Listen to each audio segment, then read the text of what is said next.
Olá, povo de Deus, sexta-feira da 7ª semana da Páscoa, 3 de junho de 2022. Nossa reflexão de hoje é a partir de Atos 25, 13b a 21 e João 21, 15 a 19. Naqueles dias, o rei Agripa e Berenice chegaram a Cesareia e foram cumprimentar Festo. Como ficassem alguns dias aí, Festo expôs ao rei o caso de Paulo, dizendo: está aqui um homem que Félix deixou como prisioneiro. Quando eu estive em Jerusalém, o sumo sacerdote e os anciãos dos judeus apresentaram acusações contra ele e pediram-me que o condenasse. Mas eu lhes respondia que os romanos não costumam entregar um homem antes que o acusado tenha sido confrontado com os acusadores e possa defender-se da acusação. Eles vieram para cá e no dia seguinte, sem demora, sentei-me no tribunal e mandei trazer o homem. Seus acusadores compareceram diante dele, mas não trouxeram nenhuma acusação de crimes de que eu pudesse suspeitar. Tinham somente certas questões sobre a sua própria religião e a respeito de um certo Jesus que já morreu, mas que Paulo afirma estar vivo. Eu não sabia o que fazer para averiguar o assunto.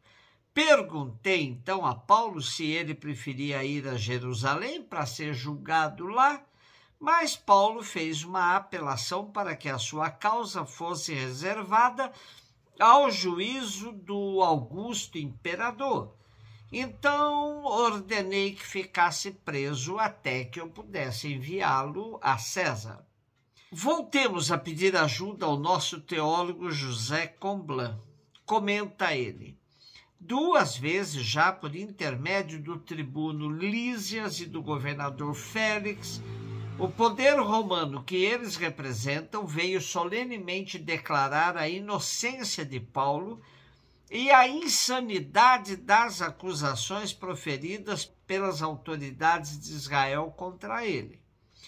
Eis aqui a 3ª vez. Agora o governador Festo vem, por sua vez, repetir solenemente que Paulo é inocente.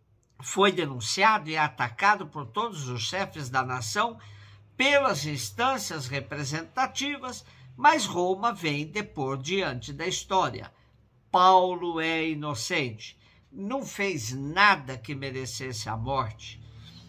3 vezes ao longo deste capítulo, Festo vai repetir a mesma coisa com uma insistência que nos parece monótona. Já é o 4º capítulo dedicado a pôr em evidência a tese da inocência de Paulo. Parece que estava difícil convencer os leitores de Atos. Pode-se dizer que este foi o tema de longe mais explicitado e repetido até o cansaço dentro deste livro. Paulo é inocente, declarado por Roma como inocente. O sentimento de superioridade dos romanos fica evidente no nosso trecho de hoje. Os romanos não são como os bárbaros que praticam uma justiça arbitrária. Da mesma forma que Lucas costura sua narrativa a fim de defender Pilatos, agora o faz com Festo.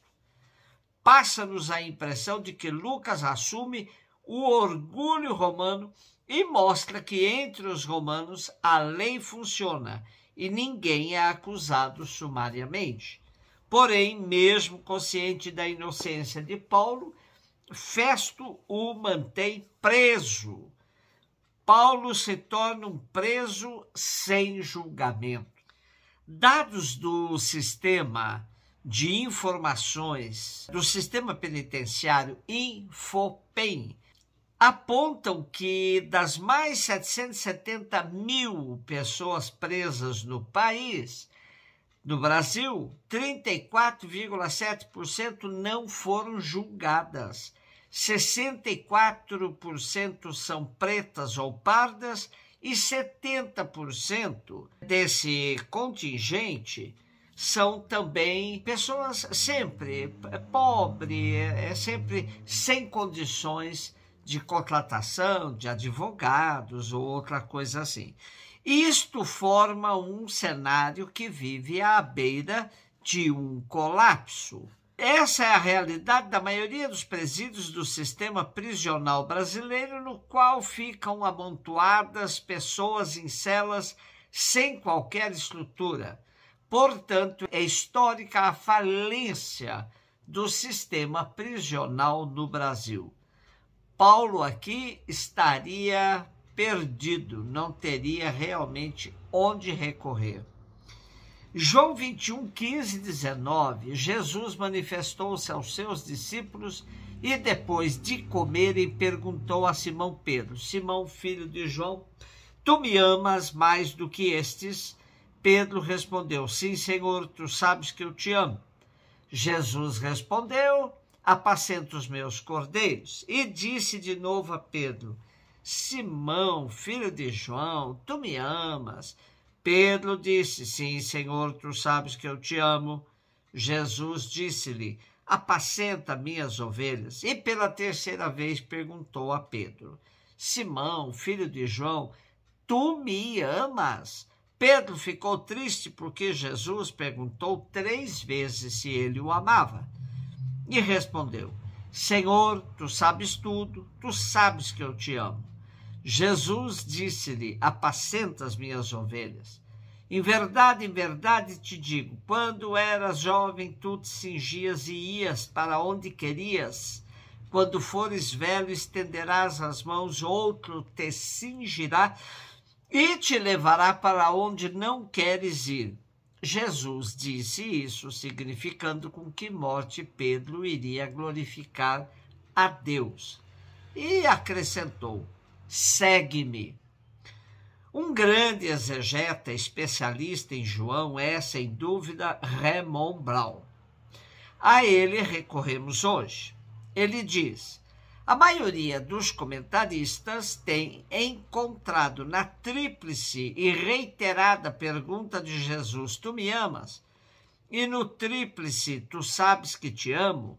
Uma anulação histórica da tríplice negação que Pedro fez de Jesus. Consequentemente, eles veem na nossa perícope de hoje a reabilitação de Pedro ao discipulado após sua queda. É preferível falar de reabilitação ao discipulado do que de apostolado. Antes era discípulo, agora ele é reabilitado como discípulo e se torna apóstolo. A pergunta de Jesus visava estabelecer que Pedro tivesse o amor dedicado, que é a essência do discipulado. O arrependimento de Pedro estaria implícito em sua patética insistência sobre seu amor e na tristeza que a tríplice e repetida pergunta lhe causa. Em verdade, em vez de gloriar-se de que ama Jesus mais do que os outros, um Pedro reabilitado deixa sua causa no conhecimento de Jesus do que está em seu coração. Senhor, tu sabes tudo, tu sabes que te amo. As 3 perguntas e respostas sobre o amor são acompanhadas por um mandato reiterado 3 vezes que Pedro apacentasse ou cuidasse das ovelhas. Disse que no Oriente Próximo era costume dizer algo 3 vezes diante de testemunhas, a fim de dar solenidade àquilo que se afirma, especialmente no caso de contrastes que confiram direitos e de disposições legais.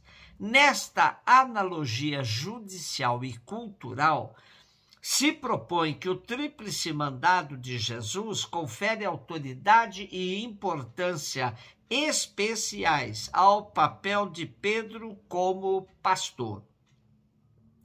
Já se levantou o caso se este mandado deve ser interpretado como o equivalente da missão apostólica conferida aos outros discípulos nas aparições pós-ressurreição dos outros evangelhos, ou aqui estaríamos tratando de uma comissão autoritativa peculiar a Pedro.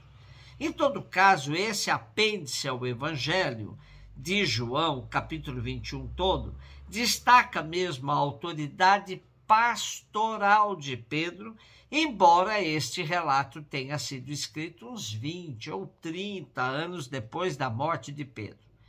Guardemos que para o discipulado e apostolado o importante é o amor a Jesus.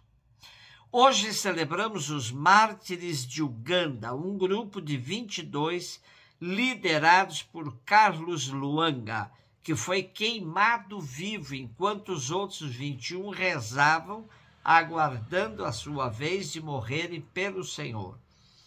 Eram os anos de 1886. E antes de ontem, celebramos São Justino decapitado no ano 165. A história da Igreja sempre foi regada pelo sangue dos mártires. Rendamos graças ao Senhor por todos eles, pois graças a eles podemos gozar hoje da liberdade religiosa em tantos países. Um beijo no seu coração.